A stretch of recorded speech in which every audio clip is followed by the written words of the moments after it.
오늘은 중요한 내용을 말씀드릴 텐데 이 영상은 며칠 뒤에 일반 회원들한테 공개가 됩니다. 이게 워낙 중요한 내용이어서요. 그 HBM3 12단에 대해서 오늘 좀 말씀을 드릴 텐데 요거는 저번에 이제 엔비디아에서 B200하고 B200에 GPU에서 구조적 결함이 생겼는데 이게 큰 문제가 아니다라는 영상을 그때 8월 5일 폭락 전날에 제가 긴급하게 올려드렸지 않습니까? 그때 설명드렸던 내용인데 기억이 안 나시는 분들은 복습하는 차원도 되고요.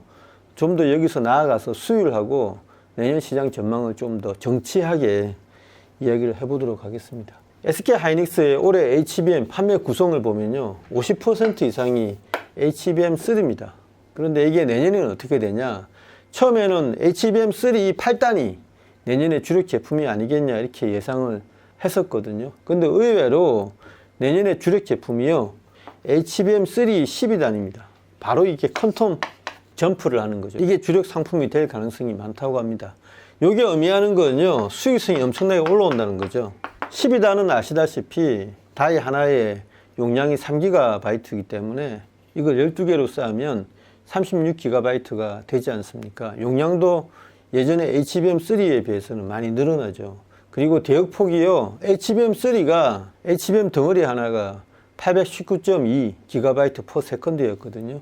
그래서 4개를 해봐야 뭐 3.3TB/s가 됐을 겁니다. GPU 주변에 4개를 배치하더라도요. 근데 HBM3 12단이 들어가는 게 그때 B100, 200에도 들어갈 수 있지만 우선은 B200A에 들어갈 수 있다고 말씀드렸지 않습니까? 요거는 이제 B200하고 B200은 동일 구조인데 그거를 절반으로 쪼갠 게 B200A라고 말씀드렸거든요. 여기에는 이게 4개가 들어갑니다. 그때 제가 뭐라고 말씀드렸냐면 6TB/s의 전체 대역폭을 갖출 거다. B200 주변에 HBM3 12단 4개를 쌓으면 그렇게 될 거다라고 했죠. 그 이야기는 요 하나가 대략 1.5TB/s의 대역폭을 가진다는 이야기니까 덩어리 하나가 819.2GB/s의 대역폭을 가진 HBM3보다 덩어리 하나당 대역폭이 거의 뭐 1.7배, 1.8배 이렇게 되는 거죠. 이렇게 대역폭이 늘어나면서 또는 또 용량이 늘어나면서 수익성이 올라올 거다.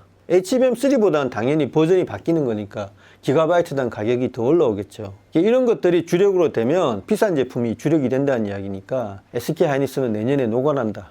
이렇게 봐야 되는 겁니다. 실제로 표준 관리를 하고 있더라고요.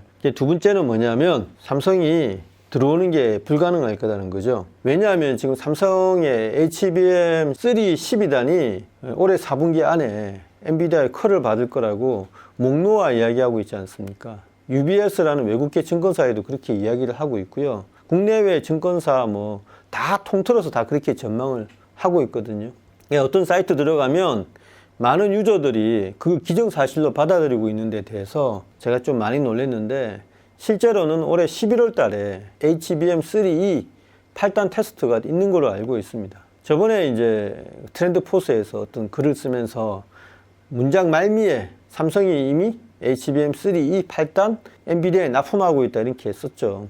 그걸 또 받아가지고 한겨레 신문을 비롯해서 국내 뭐 연합인포맥스 또 다른 뭐 언론사 다 받아가지고 기정사실화 했는데 삼성에서는 정작 강력하게 부인도 하지 않았고 긍정도 하지 않았죠. HBM3 8단은 아직도 테스트 중입니다. 11월 중으로 결과가 나올 건데 정작 재밌는 거는 SK하이닉스의 반응이요. 통과되든 안 되든 이제는 관심이 없다 하거든요.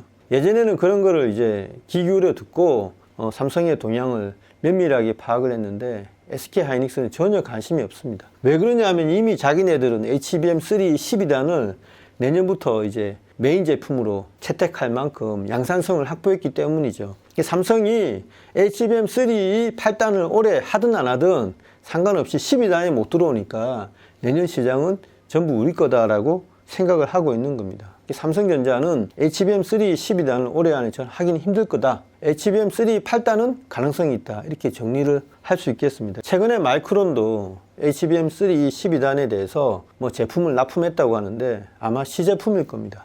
세 번째 제일 중요한 이야기가 뭐냐? 요거의 수율은 얼마나 되냐 이거죠. 수율이 얼마나 되길래 이렇게 자신감을 보이냐 이건데 제가 들은 이야기로는 60에서 70%의 그러니까 단층 수율이 아니고요. 적층 수율이 이렇게나 된다는 이야기를 들었습니다. 과거에 제가 이제 HBM3가 70% 넘었을 때 SK 하이닉스의 HBM3 8단 수율이 60% 초반이라고 말씀드린 적이 있었을 겁니다. 근데 이제 어느덧 HBM3 8단은 70%로 올라갔고요. 그 다음에 3 12단은 지금 60에서 70인데 이 둘 다 지금 끌어올리려고 하고 있죠. 이것도 조만간 70%를 넘지 않을까 생각을 하고 있습니다. 이 업계에 계신 분들이 SK 하이닉스의 기술력이 생각외로 빨리 올라오고 있다. 엄청난 속도다라고 감탄을 하시는 분도 있더라고요. 처음에는 마이크론 테크놀로지의 설계 기술이 더 뛰어나기 때문에 강력한 라이벌을 만났다라고 평가를 했었는데 지금은 SK 하이닉스의 기술력 또는 그 진보 속도에 대해서 높이 평가를 하고 있습니다. 방향이 더 공고해진 거죠. 돌이켜보면 올 한 해 다른 곳에서 지금 뭐 수율이라든가 HBM3E 8단 12단에 하는 이야기는 다 무시하시길 바랍니다. 하나도 맞은 게 없거든요. 신문은 매일경제, 한국경제, 서울경제 다 오보를 양산을 했는데 단 한 군데서도 인정을 하지 않죠. 디일렉도 마찬가지고요. 그 다음 뭐 UBS라든가 모건 스탠리라든가 골드만삭스라든가 뭐 특히 CT라든가 다 오보를 막 무더기로 양산을 했지 않습니까? 오보라고 하기보다는 오 전망 보고서 내용이 워낙 중구난방이고 맞지를 않으니까 투자자들도 뭐가 뭔지 모르는 상황이 되어버렸죠. 이런 내용에 대해서 좀 더 파고들게 되면 언론에서 이야기하는 거는 좀 신뢰하기 힘들다라는 사실을 아시게 될 겁니다. 어쨌든 SK 하이닉스가 내년 HBM3 12단을 통해서 시장 장악에 또 나서는 만큼 내년에 역대급 실적이 나올 수가 있죠. SK 하이닉스의 적은 자신밖에 없다라는 그 사실을 새삼 인식하게 됩니다. 무슨 말이냐 하면 이제 엔비디아와 가격 협상을 앞으로도 계속 해야 되고요. 엔비디아가 어떤 전략을 사용하느냐에 따라서 SK도 대응을 해야 되는 만큼 자기 생태계에 있는 TSMC, 엔비디아와의 정치적 관계가 더 중요하게 되고 있다. 이런 내용이죠. 잘 생각하셔서 투자에 많은 도움을 받으셨으면 좋겠습니다. 네, 감사합니다.